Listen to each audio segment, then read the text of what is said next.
नमस्कार, मैं विशाल। एक बार फिर से आप सभी का स्वागत है। पहले नुपुर शर्मा और नवीन जिंदल, तो अब तेजस्वी सूर्या को निशाना बनाया जाने लगा।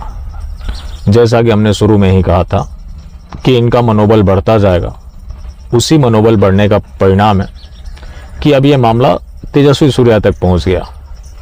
पूरा मामला जो है कि ये ऑस्ट्रेलिया इंडिया यूथ समिट को संबोधित कर रहे थे। वहां इन्होंने हलाल फूड को बायकॉट करने का आह्वान किया।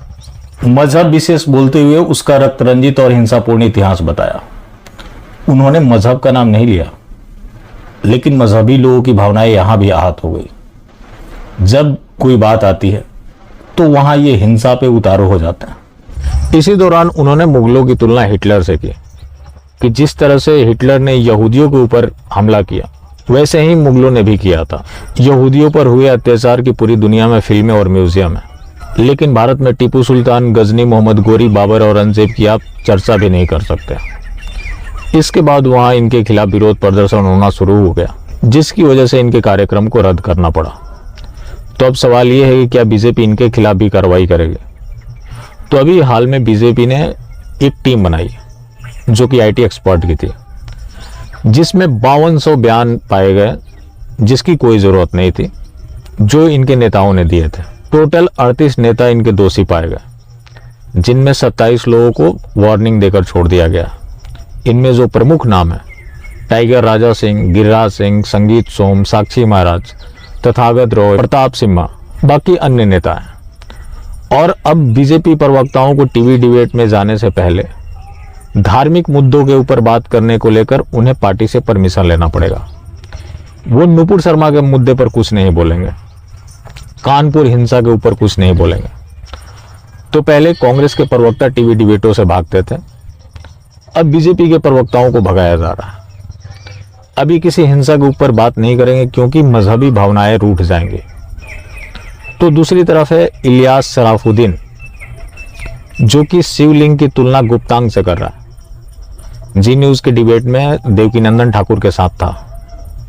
उसने ठहाके लगाते हुए, हंसते हुए गाली दिया कि तुम लोग गुप्तांग की पूजा करते हो, तुम नरक में जाओगे।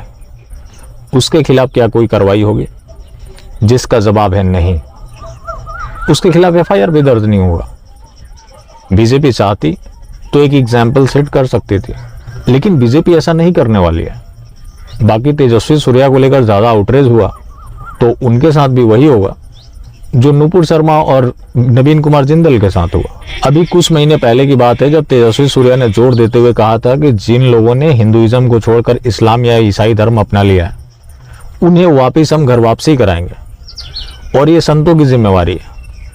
उसके लिए आउटरेज हुआ, हाई कमान सक्रिय हो गया, उनसे माफी मंगवाई गई कि उनके बयान से अब ज्यादा विवाद बढ़ रहा है, कि अगर किसी की भावनाएं आहत हुई है तो मैं माफी मांगता हूं। तो ये आज स्थिति बीजेपी की है, लेकिन मास्टर स्ट्रोकवादी ये नहीं बताना छोड़ेंगे कि ये हिंदुओं की पार्टी है। ये कैसी हिंदुओं की पार्टी है जिसका राष्ट्रीय अध्यक्ष भी बोल चुका है, प्रधानमंत्री ने बोल दिया कि मैं हिंदू को धर्म नहीं मानता हूं। खुलेआम वो इस्लाम की कसीदे पढ़ते हैं, उसके बाद भी ये हिंदूवादी पार्टी है।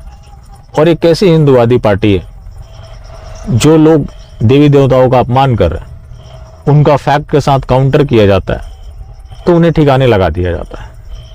आज भी सरकार के पास इतना गट्स नहीं है कि ये लोग उनका विरोध कर सके कि नुपुर शर्मा ने कुछ भी गलत नहीं कहा है। अगर आज इन लोगों ने इस मुद्दे को उठा दिया होता तो इसके ऊपर पूरे विश्व में चर्चा होती, और उनकी कोई औकात नहीं है। उनकी क्या औकात है जो कि भारत से गेहूं चावल लेकर अपना जीवन यापन कर रहे हैं। अब तो आंख अफगानिस्तान में दिखा रहा है, जिसको भारत खाना तो खाना, दवाई भी दे रहा है, कपड़े भी दे रहा है, लेकिन वो आंख इसलिए दिखा रहा है क्योंकि यहां कमजोर लोग हैं और कमजोरों को तो हर कोई दबाता है। अब कोई कमजोर हो और अपने आप को सहनशील बताए तो ये मूर्खता है और कुछ नहीं है। वरना अगर कोई मजबूत होगा तो उसकी कितनी बार सहनशीलता दिखेगी। मजबूत इजराइल है, चाइना है, इनकी मजाल है जो उसके खिलाफ कुछ बोल दे। लेकिन यहाँ कुतर्क गढ़े जाएंगे और वैश्विक नेता बताया जाएगा। बड़े फैसले हमेशा विपरीत परिस्थिति में ही लिए गए हैं, लेकिन इन्होंने कौन सा ऐसा बड़ा फैसला लिया है? अब तो इन लोगों ने ग्रीन सिग्नल दे दिया कि आओ हमारे देवी देवताओं का अपमान करो। क्या नुपुर शर्मा को इन्होंने बाहर का रास्ता जो दिखा दिया, क्या इन्होंने अच्छा किया? अभी भी उनको लगातार धमकी मिल रही है कि इंशाअल्लाह हम उसे छोड़ेंगे नहीं। खुलेआम धमकी दी जा रही है, कमलेश तिवारी बनाने की बात कही जा रही है। लेकिन जो ये मास्टर स्ट्रोकवादी है, सबकी ज्वाइनिंग गृह मंत्रालय और क्राइम ब्रांच में हो गई है। कोई यूआई कैटेगरी की सुरक्षा दे रहा है तो कोई उनके दिए गए धमकी की जांच कर रहा है। लेकिन ये सब कुछ ट्विटर के ऊपर हो रहा है। जमीनी हकीकत वही है जो बाकी अन्य मामलों में होता है। जो पार्टी अपने कार्यकर्ताओं के पलायन, रेप, हत्या के ऊपर संज्ञान नहीं ले सकती, तो क्या उनके नेताओं की दी गई धमकी का वो संज्ञान लेंगे? एक चीज ये जरूर बोलते हैं कि भाजपा परिवार, ये कौन सा ऐसा परिवार है?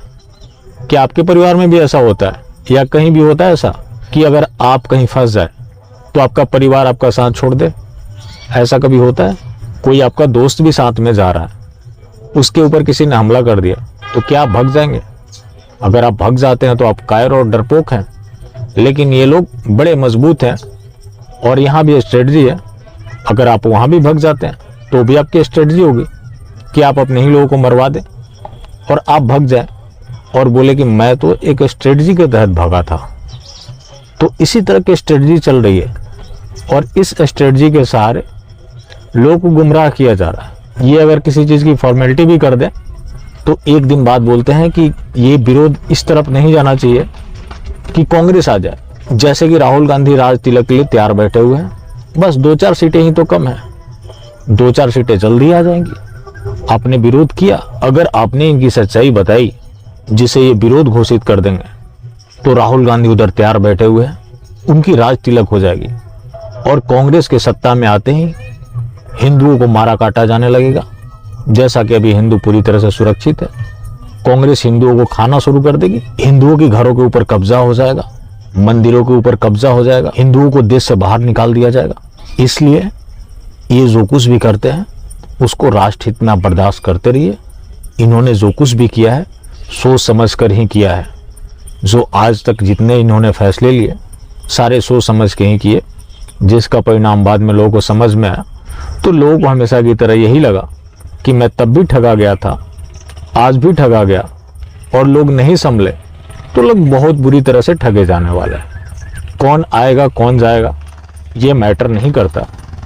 अब तो मास्टर स्ट्रोकवादी भी मानने लगे हैं कि ये हिंदू हित ऐसी नहीं है, तो जब सारे एक जैसे हैं तो मैं क्यों टेंशन लूं कि कौन आएगा कौन जाएगा। जब सारे एक जैसे हैं तो वो तय करें कि किसको आना है किसको जाना है। बाकी जिंदा रहे तो फिर मिलेंगे और मिलते रहेंगे तो जिंदा रहेंगे। मिलना जुलना जारी रखें, लेकिन हाँ मास्टर स्ट्रोकवादी बिल्कुल भी ना हो।